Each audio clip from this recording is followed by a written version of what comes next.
Hi, everyone, and welcome to our first ever live at 105. My name is Stephanie Felixoe, and I'm the proud president of SEIU Local 105, the workers' union uniting over 8,000 healthcare, janitorial, airport, and security workers across Colorado and the Mountain West. Our hope is that this Live at 105 series will be another outlet for our SEIU Local 105 members, their families, and our Colorado community to learn more about unions, hear from our local leaders, stay up to date on the issues affecting working people in our communities, celebrate important victories, and maybe have a little fun.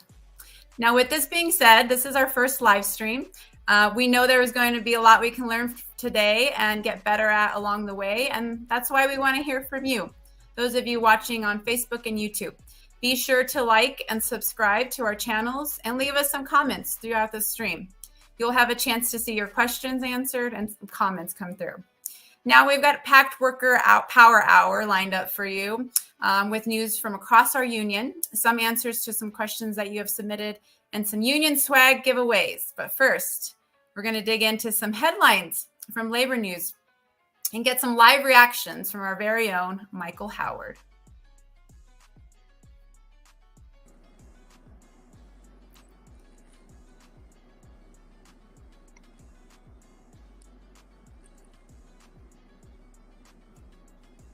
Hey, Michael.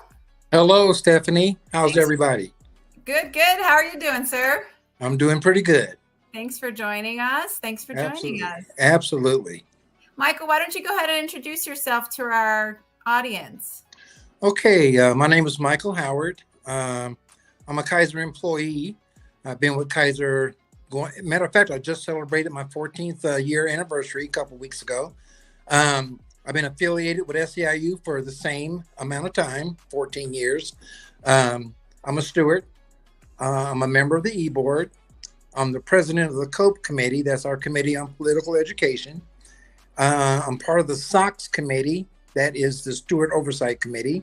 And in addition to that, I'm a member of the appeals, bargaining, and budget committee. So I do a lot of stuff, and it's not just for me. It's for the entire organization. I do what I do for us. Well, we appreciate all the work, all the hard work, Michael, and all your engagement and involvement. That's a long list you got there. Yes, ma'am. All right. So here at Live at 105, we're going to be getting some reactions from our members. Michael being our first. So again, appreciate you joining us. We're going to pull up some headlines, some recent headlines, Michael. And what we want to do is we want to hear what you think about them. Does that sound all right? Yes. All right. So here we go. We have a lot happening. Earlier last week, workers across the world celebrated May Day, or what's known as International Workers' Day. We had a lot to celebrate. If you look at these two articles, they came in talking about the rise in workers seeking to form unions, and especially younger workers. All right, Michael. So what are your thoughts here? Have you seen this recently in the news? And you're from your perspective as a longtime union member, how are you feeling about seeing these kinds of headlines now? Well, I think it's about time. I think it's overdue, if you will.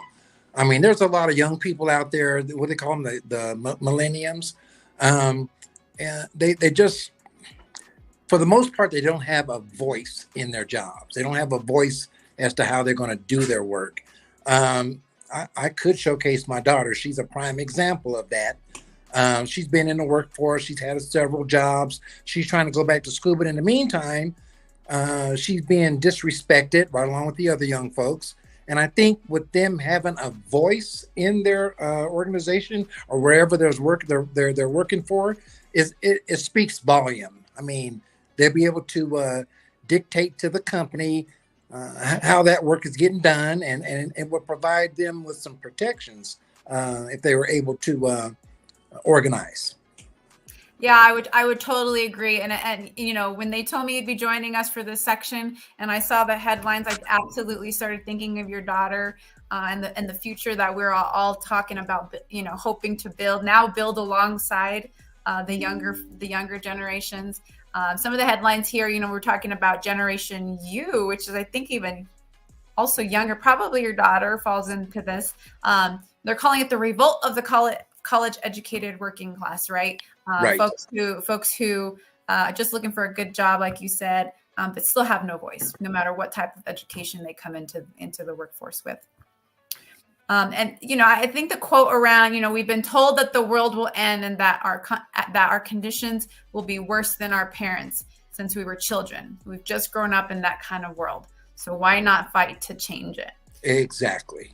Yeah, I got to say, it gives me a lot of hope as well, right? I'm technically a millennial. I would say I'm a little older millennial, but it just gives me so much hope that folks even younger and in the next generations are looking to organize and finding the union as the solution to a lot of these issues that are happening. Yes, all right. ma'am. Thank you. Next, we're going to have a quick bring up a quick TikTok. So this TikTok that we're going to be seeing here talks about the writer's strikes. If folks don't know, there was some writer's strikes happening. They're striking for better pay. And it seems like there's literally writers in Hollywood sleeping in their cars while CEOs are making millions of stories off of their work, off of the stuff that they write. And so this is the first strike in about 15 years in this industry. And have you heard about that? And what do you think? People don't necessarily always think of Hollywood and striking, even though they got some strong unions. Yep, that's me.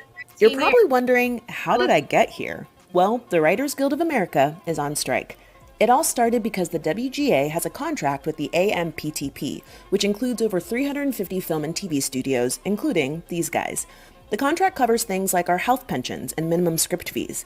So this year, when it was time to renew the contract, the WGA said, we have some notes.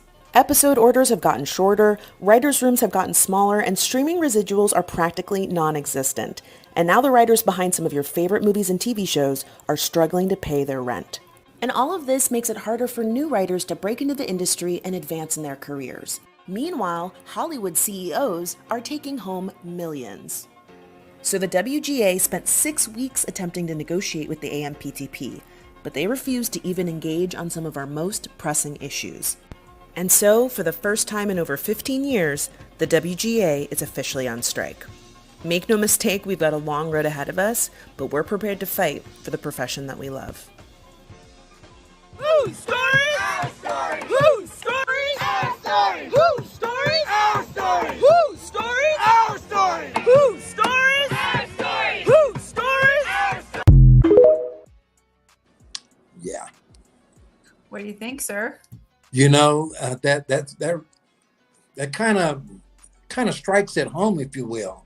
I mean, we're up against a heavy fight with Kaiser, and in my opinion, I can relate to those writers because Kaiser's got billions of dollars in reserve. They're sitting on a huge mountain of money. They treat us like we're a piece of crap. They're making money off of our backs.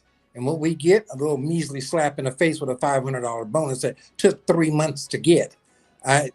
This is not right. This is not the way you do stuff. I mean, we collectively have a voice. Being in the union, that's our voice. Now, I can run down the hall by myself, pound my fist on the desk and demand this, that, this, and that. What they'll probably do is call security. Come and get him. It's the bald-headed guy, Mr. Howard. You know who he is. But if I took 1,000 employees and colleagues down to that office with me, that's still one voice. You see what I'm saying? So, yeah, strength in numbers. We have to come at them. We have to let them know how we feel and get what we deserve. We're doing the work. I mean, I could sit at home in a high back leather chair and read spreadsheets all day. That's what they do to make them 6 figures a year. Come on, man. Really? No, that's yeah. I'm right there with the strikers for the writers. I'm right there with them. Absolutely. And totally agree what they're fighting for. Absolutely. That's the union difference. I love the 1 versus 1,000, people coming to the door. Yes, ma'am. Thank you so much. And Michael, you're absolutely correct. We have over 60% of our 105 members right now who are currently in contract negotiations. Yes. We know the power that we're going to need to come to the table with, to the work sites with. the possible action that we are all going to have to take. And, that's the last thing that workers want to do. But, when time is necessary, it sounds like you're ready. And I hope everyone else in 105 is ready. Got to do what you got to do. Yes, ma'am.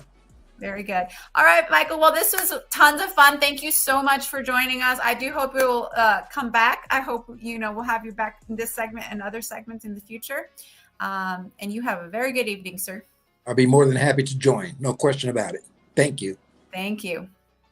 All right. So next we're going to be moving on to some breaking news currently happening and getting some updates from our 105 healthcare members.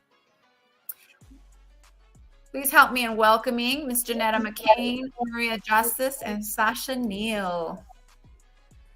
Hello. Hi, everyone. Hey. Hi, everybody. Good to see you all. How's it going? Pretty good. Well, thanks for joining the first of its kind. We really wanted to lift up that this week happens to also be National Nurses Week. Thanking all the nurses out there in all of our units and outside of our units, all the nurses on the front lines and who have been on the front lines all along. We're going to today, we have some members from our Kaiser unit as well as our Wellpower unit who are facing all the issues that we've been hearing about, work shortage, working short staff while providing quality patient care, and also all in bargaining right now. So let's go ahead and get the party started here. Let's see. Oh, I'm looking at all the comments. Thank you all for the comments as well. So I'm going to go ahead and start with Janetta. Is that all right with you, Janetta? That is just fine.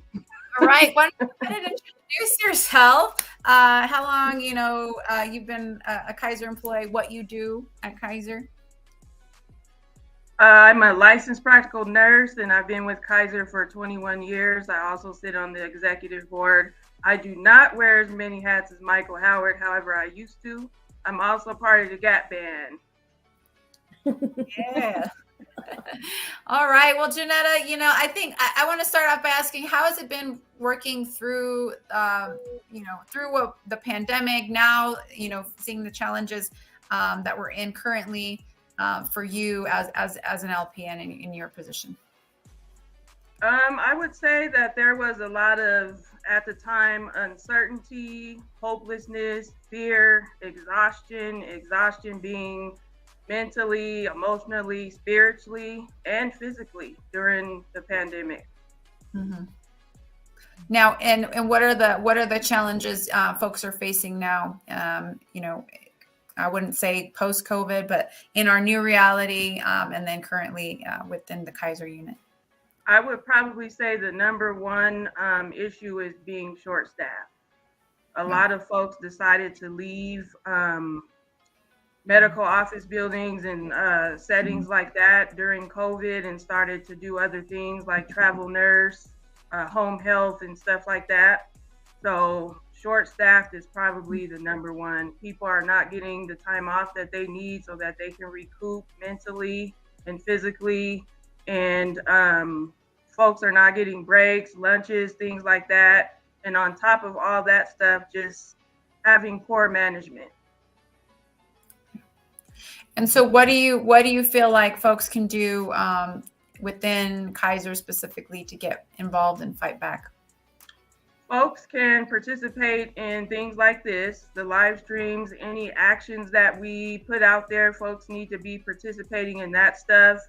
Folks need to support their union. Remember that every one of us that works for Kaiser and belongs to Local 105 is the union. It's not just the people at 2525 West Alameda, but we're all the union. We all need to support each other. Do not perpetuate any type of negativity. If you have questions, ask. Folks can become CATs, part of the contract action team, eventually maybe even become a steward to get the information out, help represent folks. And remember that your union is not here just to protect you when you get in trouble or to represent you when you get in trouble, but the union provides so much more. Read your contract so that you can find out what those things are. but it's very important. The reason that I've stayed at Kaiser for 21 years is because of Local 105, period. Well, thank you, Janetta, and thank you all for all you do on the front lines, and happy National Nurses Week. Thank you, ma'am. All right, we're going to move to Maria. Maria, would you like to introduce yourself and tell us a little bit about your time at Kaiser? Sure. My name is Maria Justus. I've been at Kaiser for 30 years. I currently am the regional safety consultant. Prior to that, I did experience in claims and pharmacy and also some national projects. So perfect. Been with Kaiser too long. Well, you still look young enough and good enough, Maria, for another 33 years. No, we got to keep the pension so I can retire someday. Very good, very good. Well, speaking of pension, I know there's a lot of folks just wondering, about national bargaining. We just did start our national bargaining last month. So would you like to give us the latest update on national bargaining, where we're at? Sure. This national bargaining has a very different tone. Myself, I have been to national bargaining. This will be my 5th time, either as a member or as a bargaining team member or as an executive board member. I have had the privilege to go out to California and witness the negotiations. And I would say this year it's remarkably different in that we basically have a whole new management team. None of our management team that is negotiating with us right now at the national level was here for our last contract. So a lot of traditions and how this is how we used to do things, these guys just don't know. I think there's also kind of an arrogance with the management team that they feel, frankly, that they can do whatever they want to do to us. And when you look at the history of Kaiser over just the last few years, they've been really pulling some crap with the unions, and not just us ourselves, but with other local unions across the country. Mm-hmm. And I would say what worries me most is that we have a management team who doesn't care about tradition, doesn't care about the partnership, wants to nickel and dime us. And our only true answer to that as labor, in my humble opinion, has got to be our power. You yourself, Stephanie, Shelley Folks, Pat Johnson, all our wonderful leaders, our executive board, we can all sit there and argue with management and talk about many, many examples of where people have been screwed over. Yep. And at the end of the day, sometimes they just don't listen. And you can have the most righteous case on your hands. You can be right. And they frankly just don't care. But what Kaiser does care about is our power in numbers. They care about when 400 plus people showed up to Lakewood. They care about when people sign a public open letter saying, you better be doing good for us because we have allies in the community, political allies, community allies, religious allies. And that is where we have to remember where our power is at. This isn't a debate around what is right, what is wrong. Of course it's right that we deserve raises. Healthcare is tremendously understaffed, and it's not just a phenomenon in Kaiser. I think Kaiser has some extra challenges in that their recruiting system is horrible. And we have been talking to them in national bargaining about how to fix that. When we have people that currently work at Kaiser and then they leave and they literally get another job within 2 weeks. And we're talking about trying to get people onto Kaiser, and Kaiser is boasting at national bargaining about how it only takes them 63 days to fill a job, right? Yep.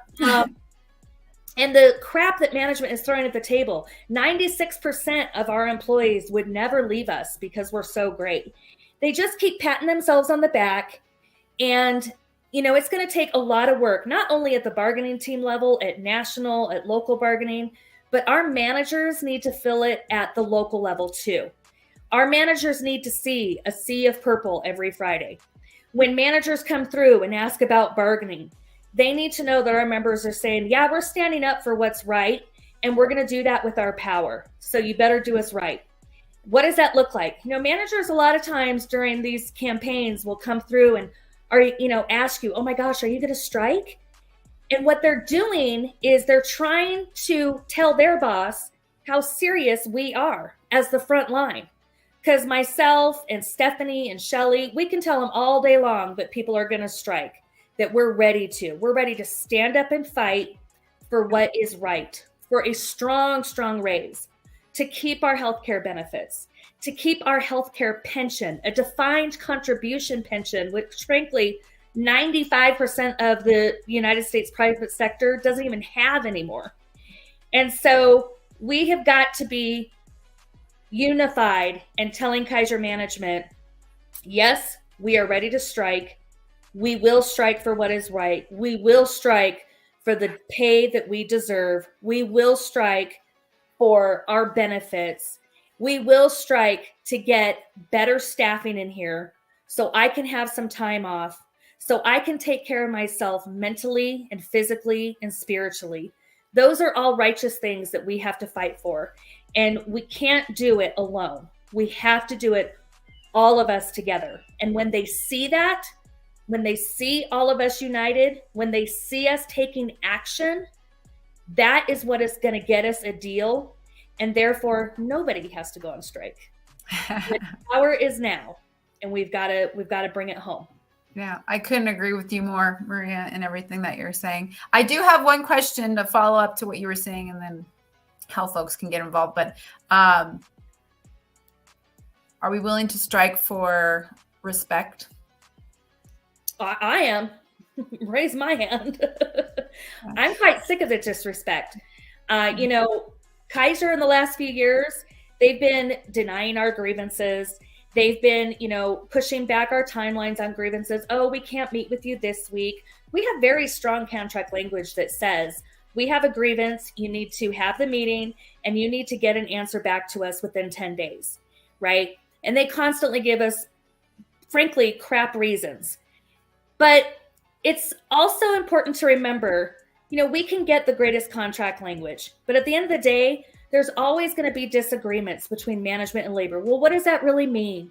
And so they're going to draw it out legally in this long process, because you have to remember, from the day a grievance is filed, by the time it gets in front of an administrative law judge or an arbitrator, as we call it, it could be a year and a half, 2 years. And sometimes the people we're fighting for have said, you know what, I moved on, right? So again, that's just another reminder of how do we hold management accountable to that contract language by taking our individual actions? How do we support each other when somebody's being wronged? And I'm not necessarily talking about the discipline thing, right? But we hear from people all the time about time off being denied that's not appropriate, people being disciplined unjustly, people being harassed and intimidated by managers. That's where we have the power, again, at the unit level, to show people you're not going to disrespect us or our contract. And so sometimes words on paper are great, and legally we can have that fight, but the power really is in the people. Again, this isn't about right or wrong. This is about the power, and frankly, who has it? Oh, absolutely. So I just want to remind folks, thank you for the comment in the box. 85,000 coalition members. That's who we're at the table with nationally. We have 3,000 of those members here in Colorado at Local 105. I'm super proud to be a part of the coalition, as well as we are gearing up and getting ready for this fight and possible strike. Maria, I just want to close it out. Can I just say one more thing too? Absolutely. With respect to the coalition and our power, we within the coalition have 85,000 members with us, and that's great. We have other unions within Kaiser where we pay close attention to what their relationship is like with Kaiser, right? And so we of course have the Alliance, where locally, Local 7 is a part of that. But also we have the California Nurses Association, which is in Northern California. They're not a partnership union. They just went through negotiations and they got really good raises, right? But also we have operating engineers in Northern California. We have National United Healthcare Workers in Northern California, which are mental health workers. And both of those unions went on strike with Kaiser Permanente back in the fall of last year. And to date, those two unions still do not have a contract. They went on strike, and those workers went back to work after 2 weeks in some cases, and with the operating engineers after 10 weeks. And they are still working without a contract. So we have to remember the power is now and leading up to negotiations so we can get that great contract. We have to be ready for it. Are we ready?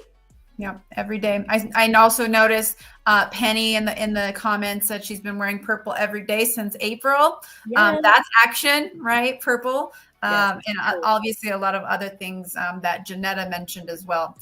So I'm sure folks are really, looking into staying up to date. And, this is one of the ways that we were wanting folks to stay up to date, but how do folks stay up to date on bargaining and what's happening in the field so that we can show every day how ready we are? So we do have, after every bargaining session, we will have updates coming every single day about what happened at the table. Initially, those updates can be kind of boring. Like, we sat in a room for 8 hours today and Kaiser told us how broke they are. But as we get closer and closer to contract time, those updates are going to become more and more valuable. And so pay close attention to our emails that we send out, text messages. Please be aware that if you opt out of our text messages, it opts you out of the whole system. And so we need you to go back in and sign up for our emails and such, because you're all attached to the same system. So when people say, oh, I didn't get that email, check your spam folder. We're really, really trying hard to communicate with our membership. Currently, we only have about 25% of Kaiser members who open their emails. So we need to get that number up because we do want to communicate with you and we want you to communicate with us. And so please feel free to reply to emails, text us back. If you aren't getting anything, please reach out to a steward or your organizer and we can get you set up to get those items to you. Absolutely. All right. Well, Maria, thanks so much for the update. Really hoping to have you back as well as we go through this process to bring more information for our Kaiser members and other members. Thank you for having me. All right. Have a good one. Next, we're going to be bringing in Sasha. Hi, Sasha. Hi, Stephanie. How are you? Good. I'm good. Thanks for joining us. Really excited to have you. Go ahead and introduce yourself and, give us a little bit of information about you and what you do at WellPower. Awesome. So my name is Sasha Neal. I'm with WellPower, formerly the Mental Health Center of Denver. About this time, a little bit earlier last year, we went through a big name change to kind of combat the stigma with mental health and the mental health providers and how the people that we provide for feel about that stigma in the community. I've been with WellPower for 3.5 years now.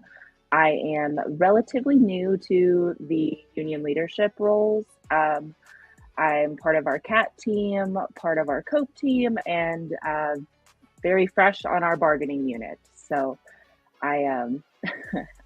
like I said, I've been with WellPower for 3.5 years, and I am somewhat of a non-traditional mental health role. I manage Section 8 vouchers for our rental assistance team, but I've also done quite a few internships with our crisis center and just had a few different roles within the company already.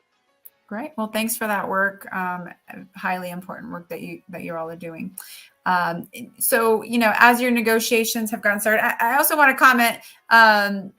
I'm really glad that you're engaged and involved and getting into your union roles. So that's great to see. Hopefully you can encourage others who have not yet, stepped into their power and roles within the union to come on over and do such. So just, I know you all are getting started on your negotiations. What are some of the issues that your team is trying to address that you've been hearing from members? So I think much like everybody else, we're focused on pay, making sure that people feel like they're being paid accordingly as everyone knows who lives in Denver, the rent price, affordability of just general life things like groceries, your medical bills, things like that have just skyrocketed to the point that people are really having a hard time just keeping up, let alone saving for a rainy day or, having any kind of extra curricular activity or money for those things. It's basically just focusing all of your paycheck towards living.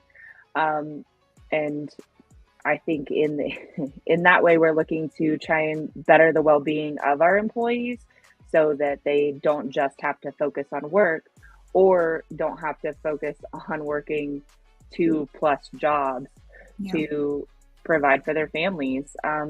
We do a lot. WellPower isn't just limited to housing. We're not just limited to mental health. We do a lot of work with children.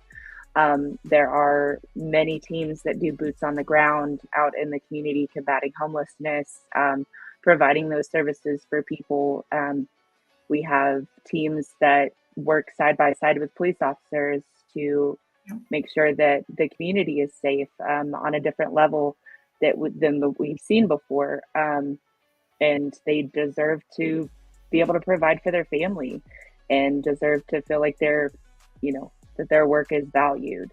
And so far, we're not there. I know that we're talking about trying to keep our benefits the same and make sure that we are although we're a part of healthcare, we have the ability to, go see a doctor that we want, and that we can keep the same providers that people have had for 10+ years. Their benefits and pay are kind of the top of the list. And then, of course, we're looking at PTO as well. And just, again, kind of circling back to making sure that people can take that time for their well-being, make sure that they can afford to be sick. To live in a world where you can't even afford to take a day off because you have a cold or your kids are sick or your kids can't go to school it's not acceptable. Absolutely agree. Is there anything else that you would like to share about your work and our members' work and how important it is to the community? I know you mentioned a few of the pieces of work that you all provide to the community, but is there anything else you'd like to add on that? Yeah, we're not, like I said, we're not just limited to mental health. We make sure people stay stably housed. I've got people that I work with that have been stably housed in our program for upwards of 15 to 20 years. We work with children. We have specific child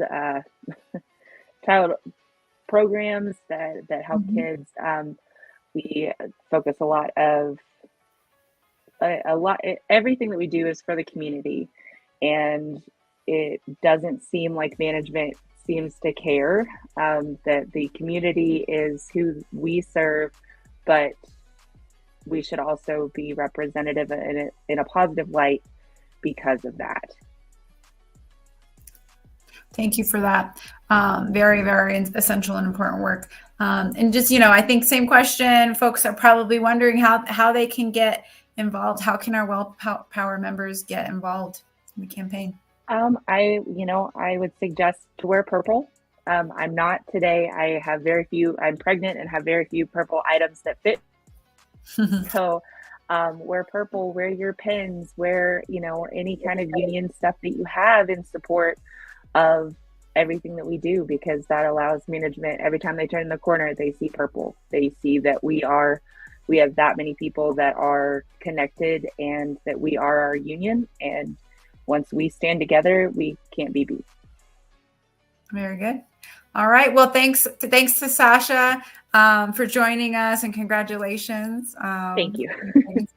And we'd also like to thank Maria and Janetta.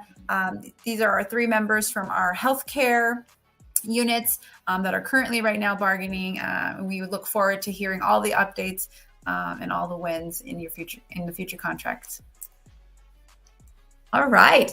So we're gonna shift gears now, and we're gonna move over to talk to some of our folks from our janitorial unit, and I'm gonna switch over and introduce them and welcome them, and I'm gonna switch into Spanish now. So quiero darles los bienvenidos a Luis Ponce y Pedro Carrillo.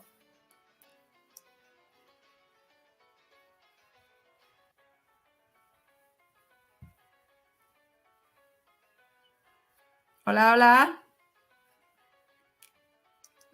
I think... Estaba en mute. Sí, un gusto estar aquí. Bienvenidos. Gracias, Stephanie. Gracias, Pedro. Un gusto verlos. Hola, Stephanie. Hola, Luis. Gracias por la invitación. Gracias y por gracias estar. por hablar en español, porque también es la lengua que nosotros los que trabajamos en limpieza, la mayoría, más del 80% hablamos. Muchas gracias por eso. Sí, claro, claro. Vamos a empezar entonces hablando del programa de los Green Janitors. Luis, ¿se quiere presentar? Claro que sí, Stephanie. Como dije, un gusto estar en esta gran iniciativa. Me alegra que tengamos este programa en vivo, un éxito. Mi nombre es Luis Ponce, yo soy el director de campañas estratégicas y de investigación en la local 105. Llevo ya este mes, de hecho, cumplo 7 años de haber empezado en este puesto. Y sí, pues yo trabajo con todas las campañas, con todos los departamentos, dándole el apoyo necesario, no tan solo para ganar buenos contratos y no dejar dinero en la mesa, sino para seguir expandiendo y haciendo crecer nuestra membresía con nuestras campañas externas. Y nos quiere dar información un poco de qué es el programa de Green Janitorials. Por supuesto. Sí, pues el programa de los conserjes verdes o Green Janitor, que como realmente lo conocemos en inglés, es un programa que se desarrolló en conjunto con la local USWW en California y una organización sin fines de lucro que se llama Building Skills Partnership. Y se ha implementado en nuestros mercados más grandes, como en California, como en la costa este en Nueva York con 32BJ. Y pues Denver ha entrado en esta fase desde el año pasado. Es un programa que está apoyado por el Consejo de Edificios Verdes de los Estados Unidos, o USGBC por las siglas en inglés. O sea que este programa, que consta de 30 horas y de 6 módulos, hace que nuestros miembros que son conserjes tengan una certificación del USGBC que los certifica como conserjes verdes en múltiples áreas que son útiles para los dueños de los edificios, de las oficinas donde trabajan, ¿no?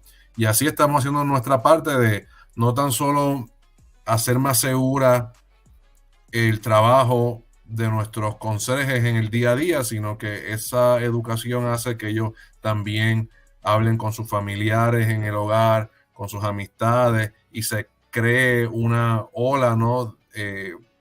De conciencia ambiental y conciencia verde para las economías de los hogares de cada uno de nuestros miembros, ¿no? Y a su vez de las comunidades. Entonces es una manera que el sindicato, que la unión está apoyando el trabajo, ¿no?, de justicia ambiental, que es tan importante en estos tiempos. Gracias. ¿Y cómo puede uno participar en este programa? Y pues mira, ahora mismo la manera de participar es contactando a su compañía y hablándole de que quieren ser parte de que quieren ser janitors verdes.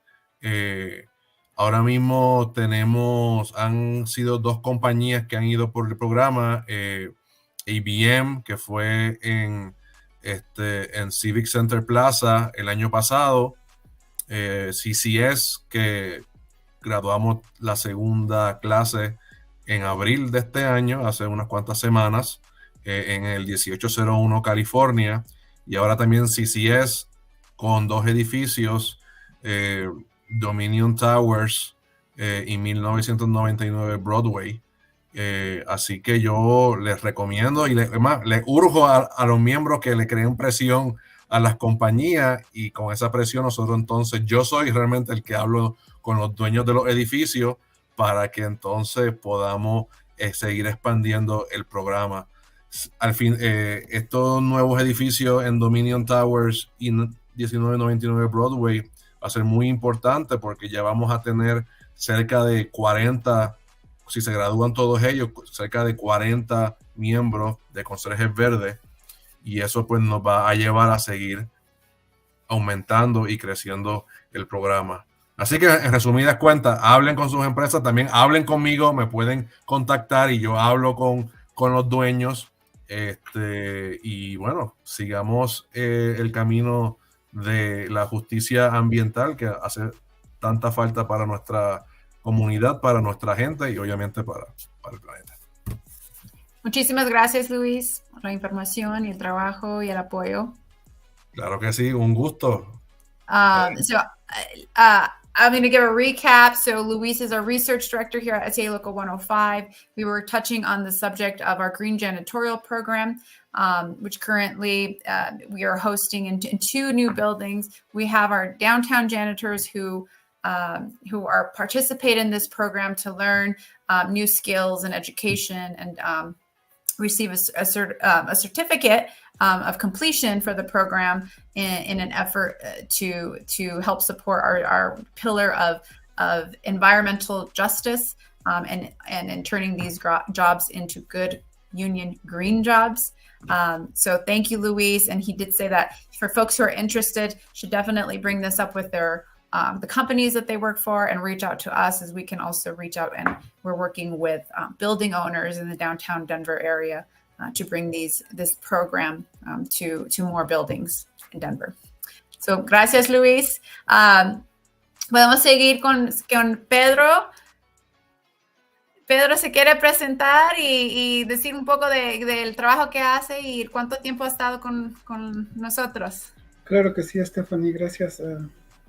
Bueno, mi nombre es Pedro Carrillo, tengo 18 años recién cumplidos ahora el 25 de marzo, trabajando como janitor en el centro. Trabajo para la compañía de CCS. Soy miembro de la mesa directiva desde hace 9 años. También soy el vicepresidente del programa de COPE, Educación para la Política. Y soy un férreo trabajador para la justicia social. Me gusta mucho ayudar a que no haya justicia para todos, como dice nuestra camisa, unión para todos. Pero lo que he hecho o lo que hemos hecho nosotros ahora en lo que es servicios a la propiedad ha sido muchas cosas. La primera, nuestro contrato se venció el año pasado. Logramos ganar un buen salario para toda la gente que trabaja.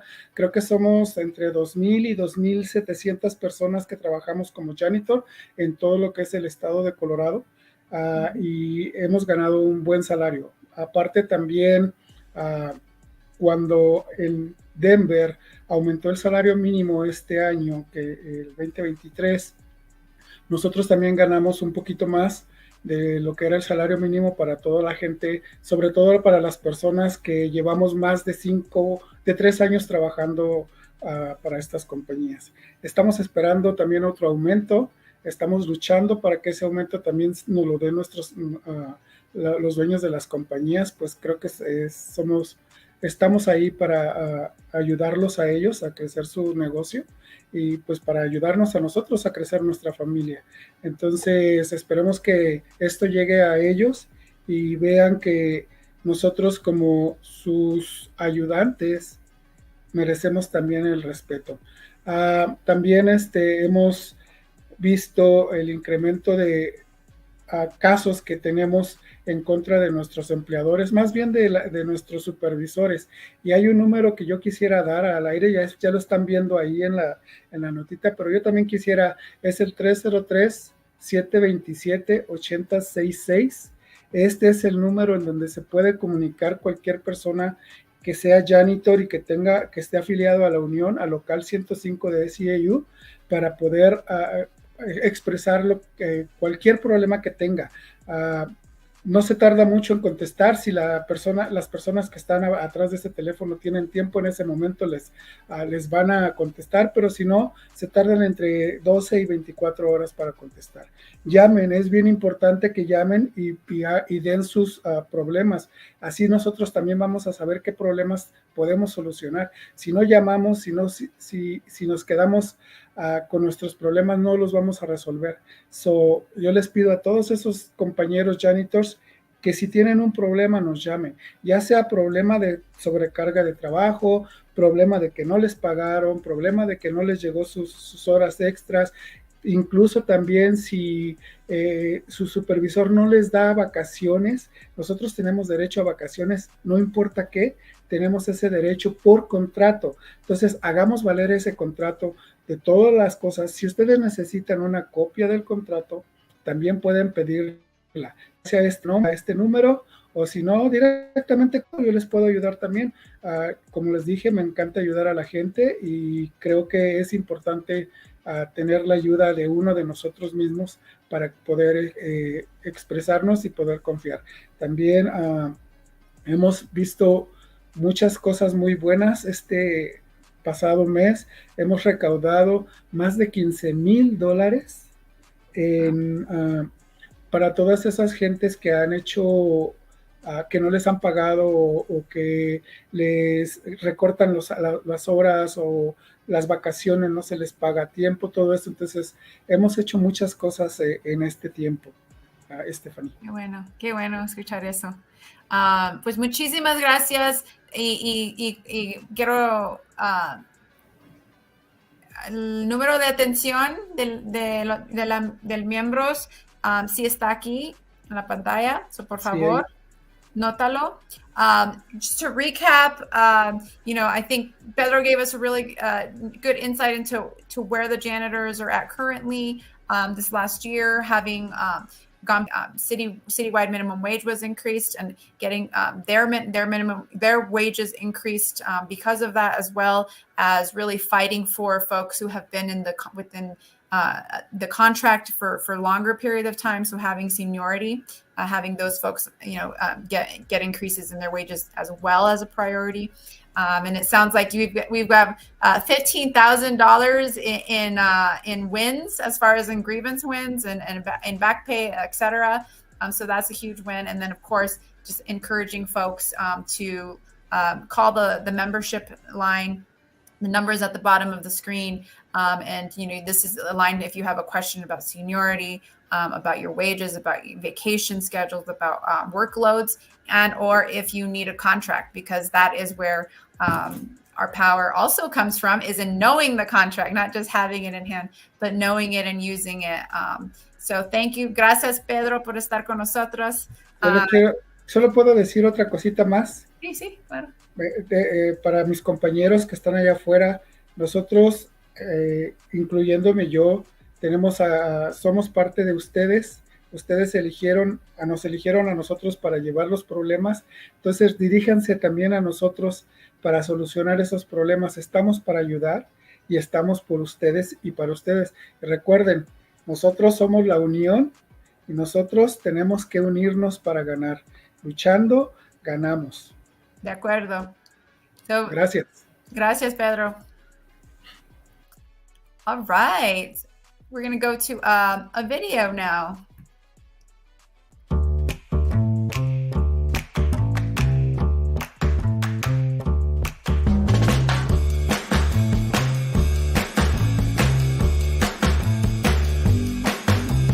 Es un privilegio de haber sido partícipe de este programa educativo sobre el programa de limpieza verde para Janitors. Tengo ¿cuántos años ya trabajando? Tengo 16 años trabajando en limpieza. The core value of this program is the fact that it is something that connects all of us. A lot of times buildings are constructed to be sustainable, but people don't always think about how they can continue to operate in a way that is also sustainable, and this really helps bridge some of that gap. Para mí este programa fue muy importante porque muchas de las cosas yo no sabía lo que era el compost, lo que era el recicle. Pues o sea, de trabajar en diferentes formas, los químicos que tenemos que usar, cómo los tenemos que usar. Eso nos hace tomar mucha conciencia sobre todo, alcanzar la rama de nuestra misma persona, nuestra salud, el medio ambiente y todo. People do not know really who cleans our buildings at night and the amount of energy efficiency that we go through, the amount of water that we use,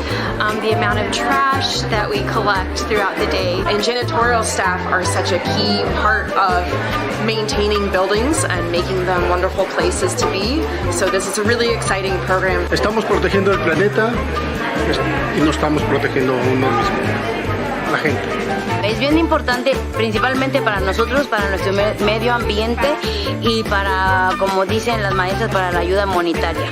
Y bueno, como a mí me gusta mucho la naturaleza, pues me encanta hacer todo esto. Todo esto de la limpieza verde que aprendimos lo podemos implementar en nuestro edificio, en nuestro hogar. It's so important that we continue to work with our vendors, our janitorial teams, because again, they have such a big impact in our buildings. Not to mention that participating in this program does help with LEED existing building certification. Yo los invito a que tomen el curso, es muy positivo, se aprenden cosas muy buenas.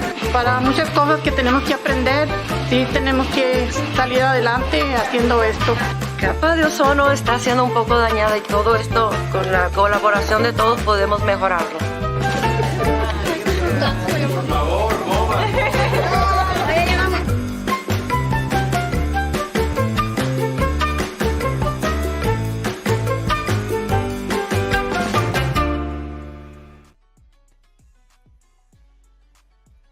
Amazing work there.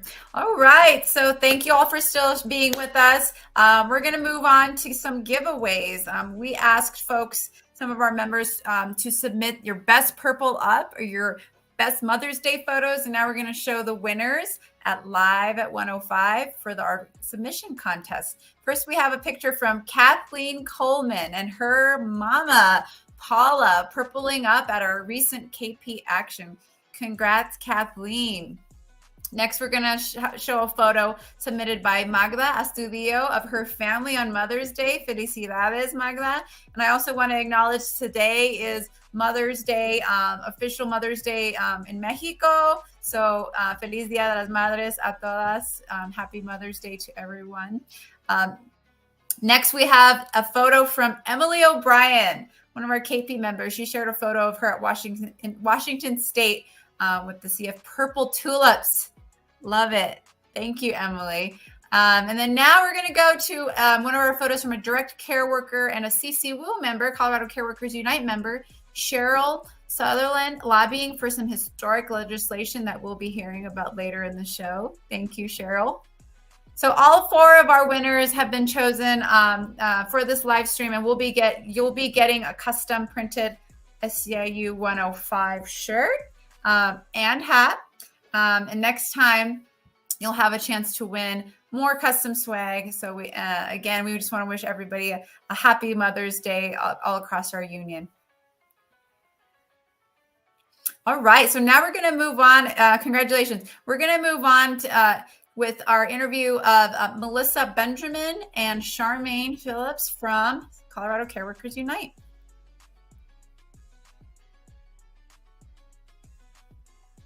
Welcome, ladies. Hello. Hello.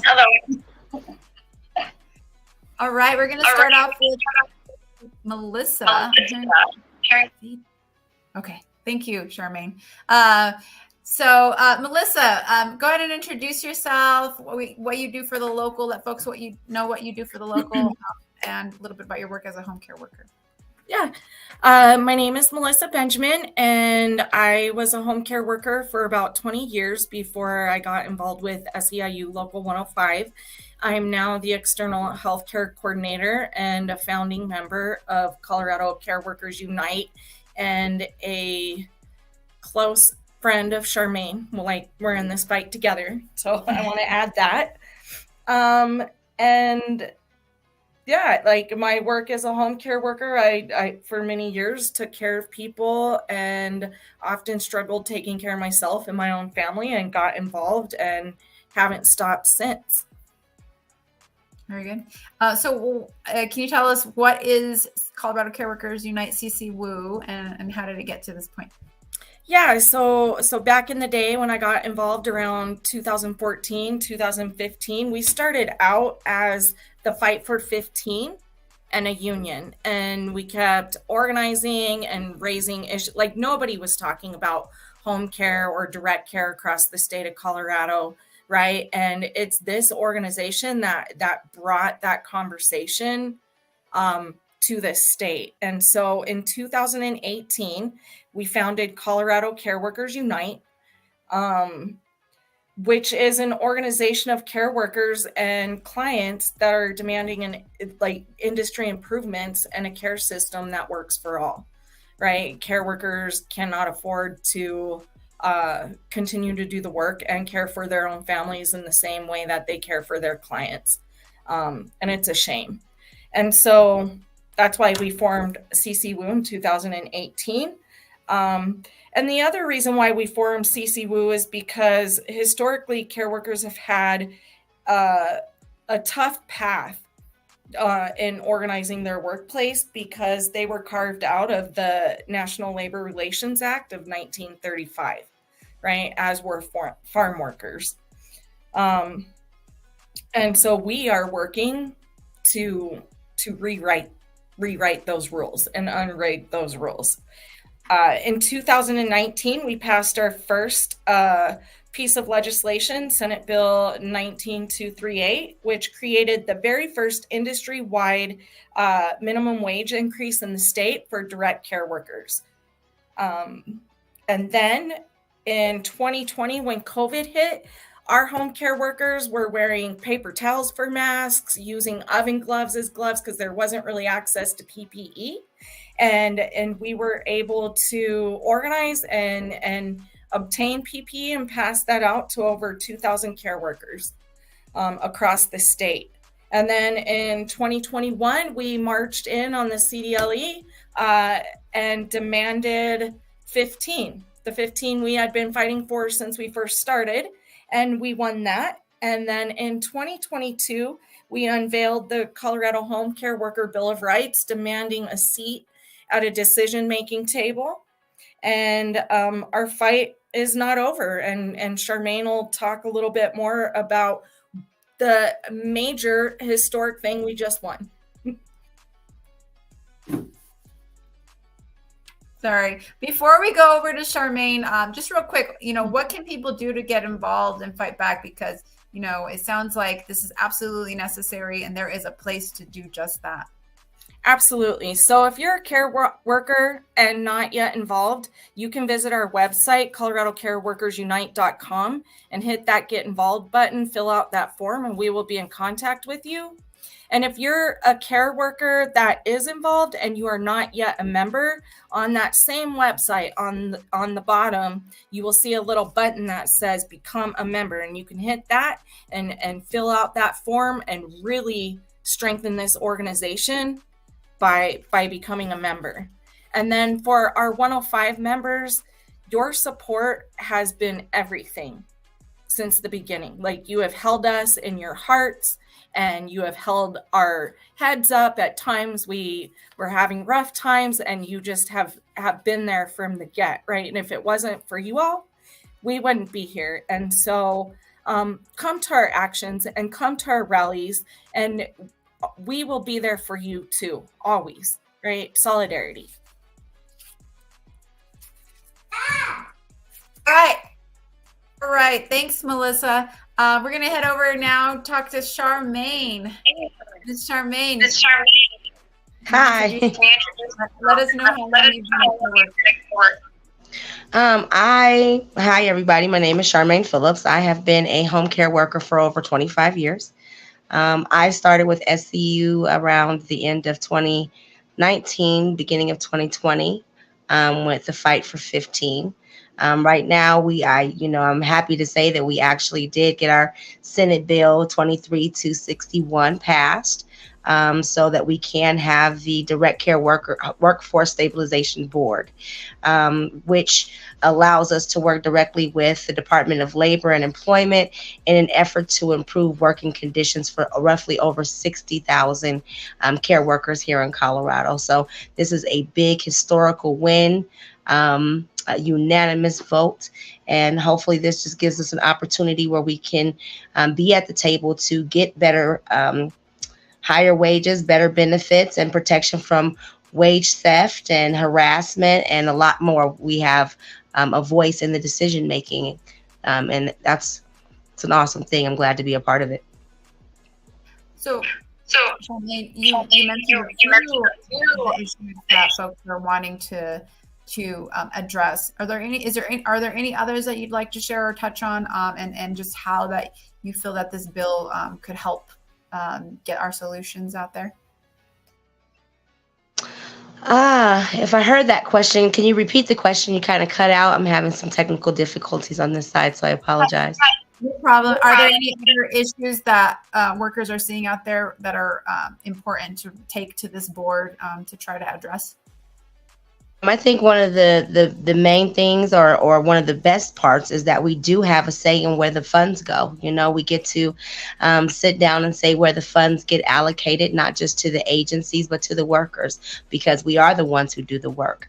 And to actually know what goes on, I know that a lot of times we don't get the treatment that people do in the facilities because we are at home. And so this gives us a real opportunity to say how we can change that and improve the industry. Because like healthcare just around the country, there is a huge shortage in home healthcare workers as well.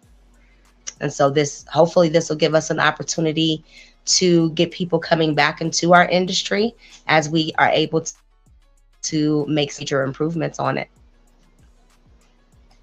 That's amazing. Well, I'd like to say congratulations to you both and to all the members of Colorado Care Workers Unite. It has truly been an honor to work with you all over the years, and to have SEIU 105, in the corner of care workers in this state. I also got to mention for folks out there, Melissa mentioned the fact that this workforce has historically been written out of labor laws. It is no coincidence that this workforce is a majority women, usually about 90%, give or take a percentage in certain states, women, and majority and disproportionately women of color and immigrant women. And so rewriting the rules is essential for the workforce, as far as providing the care, having access to these services, and also just changing the path of history that women in this workforce and women of color and immigrants in this workforce are now going down. So absolutely proud to be here with you both. Proud of the work that you've accomplished this year, and cannot wait to see what progress we make moving forward. Thanks for joining us tonight.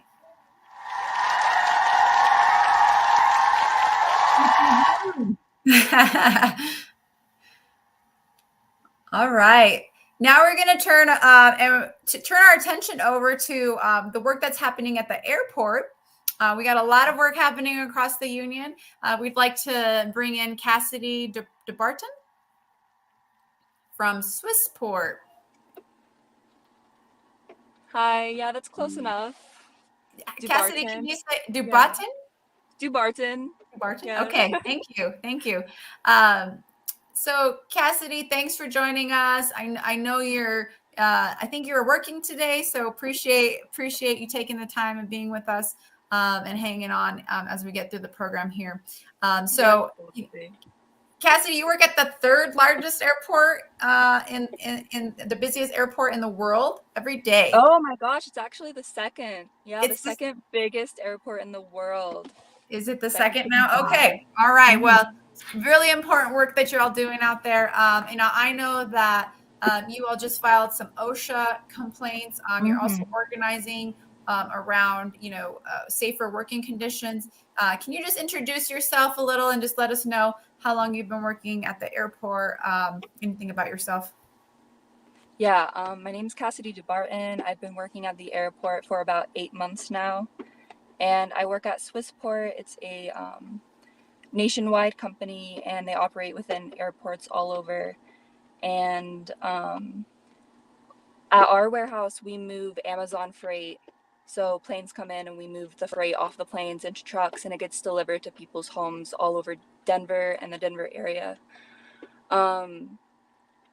Different Swiss ports across the country do different work. And my coworkers and I are facing a lot of issues when it comes to pay, respect, benefits. In fact, recently we just had some coworkers of mine were fired because of what they're calling time theft, but we think it may be related to retaliation. Well, that's really, really unfortunate to hear. So, Cassidy, you all are currently trying to organize to become union. Is that correct? Yeah. All right. So tell us, what are some, what are you all doing right now? Like, what are you all actively doing, and what are you doing also to address the safety issues that you're seeing on the job? Yeah, so like you said, we filed an OSHA report.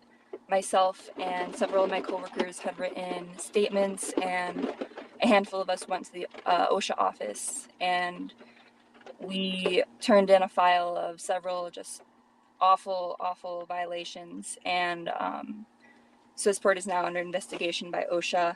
In fact, OSHA listed Swissport just this past week as one of the 12 worst companies to work for in the US. They cited people being exposed to raw feces. Luckily, I don't have that problem, but it's pretty bad. So yeah, we filed the OSHA report. We are in the process of organizing and building strength so we can win our union here in the next couple of months. Well, we are 100% behind you and your coworkers on both the current issues that you all are trying to fight. Takes a lot of courage.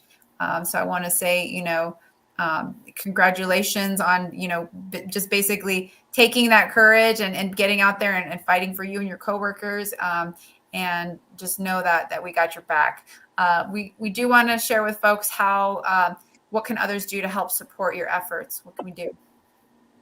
Yeah, totally. Anytime you can come out to a strike or an action, please come out and support us. We'd love to see you there. Wear buttons, wear pins. Just showing up and being vocally supportive is very important, and we appreciate it a lot. Absolutely. All right. Well, Cassidy, thank you so much again for taking the time. Looks like you're either at work or going to work or coming from work. Sorry, I'm here from my car because I just got off work. Yeah, no, well, thank you for joining. We're really glad that we could have you. And again, 100% have SEIU Local 105 support behind you. Thank you. Thank you so much. All right. So like Cassidy said, we are hoping we'll be sending out opportunities for folks to go out to the airport to help support on actions and strikes that are happening in the future. So we want to, again, thanks to everybody who has been joining us. We also want to give a special thanks to folks who sent over questions beforehand. We're going to get to some of those questions now before we close up. So we will start off with the first question. What are we doing? Oh, I'm sorry. Here we go. So when will Governor Polis sign the bill, the Direct Care Workforce Stabilization Bill, the one that Charmaine shared with us that just passed? So we have yet to receive an official date and time for when Governor Polis will sign the bill. They will be giving us probably around a 1 week notice. So as the second that we know, we will get that out to folks and an invitation to come. There will also be a celebration following that we will update folks on as well. Okay, thank you for the question. Next question is, what are we doing in negotiations with KP to address patient to staffing ratios? We're very understaffed and expected to see more patients all the time with less and less staff. So as far, I think Maria and Janetta spoke very well about, the need and the fact that being understaffed is something that we're seeing across the board. Our first bargaining session was all about staffing and how we were going to address it. It's a very multi-section, multi-pronged approach that we as a coalition have put forward to Kaiser. That is going to be bargained out. I know the updates that were sent out to our Kaiser membership were about coming to an agreement that we were going to work on a plan to hire 10,000 new Kaiser employees outside of our units. So as new members across the board. And we are currently working with a member committee across the country to figure out just how we get Kaiser to do that. That's going to be including, wage increases, being more competitive, the hiring process, the recruitment process, as Maria was talking about. And so that is an ongoing issue that we have as one of our top priorities at the bargaining table. All right. Thank you for the question. In bargaining sessions, will contract language be addressed so there is no question about language and how it can be interpreted, especially in regards to PSP? That is always the goal. As Maria also, noted, I think it's really a lot about what we can negotiate and the interpretation of the language, and that there's always going to be room for a company, an employer, to have their own interpretation and us bring our own interpretation, especially when as Maria noted, there's newer management. So our goal is always to be and have the clearest language to address the very specific issues. PSP is going to be and has been locally a big topic of bargaining and negotiating. And so I encourage you also to reach out to your local bargaining teams in order to get feedback to them on how you're seeing that as well play out. All right. And I think this is the last question we have. Are we endorsing in the Denver mayoral runoff? That is a question still to be determined. So just to give folks a little bit of background, Michael mentioned it as well as Pedro, that they are part of the COPE committee at SEIU Local 105, and that's the Committee on Political Education. So that committee has done a very, very thorough process of endorsements, for the mayoral race as well as for City Council in Denver. So we've currently had both folks who are in the mayoral runoff join the board as well. And that committee this last weekend was asked to consider a recommendation at the committee. That recommendation then goes to your SEIU Local 105 board, representing all of our units. That board meeting will be held this week. And if a vote is taken on an endorsement for the mayoral runoff, we will then immediately let the membership know the results of that vote. So very democratic process that's been happening. And I would say I'm very proud this year of our endorsement process, our political endorsement processes over the last few elections, as we are, asking the right questions as far as where folks stands, getting the right commitments to working people on the issues that affect us. And most importantly, I think, then putting together a plan on how we are part of the governing, right? The actual work that happens after these folks do, in fact, get elected. So again, thank you all for coming. Thank you for your questions. If your questions today didn't get answered, we will try to answer more in the following sessions. I think there's quite a few, so I'm really excited that folks have so much engagement on this. Please join us at our next. We will be letting folks know when the next live at 105 is coming. And we want to, again, thank our member speakers who have joined us today. Thank you all for watching, for commenting, submitting your questions, and sharing this at home. So we hope to see you all very soon. Have a very good evening. Thank you.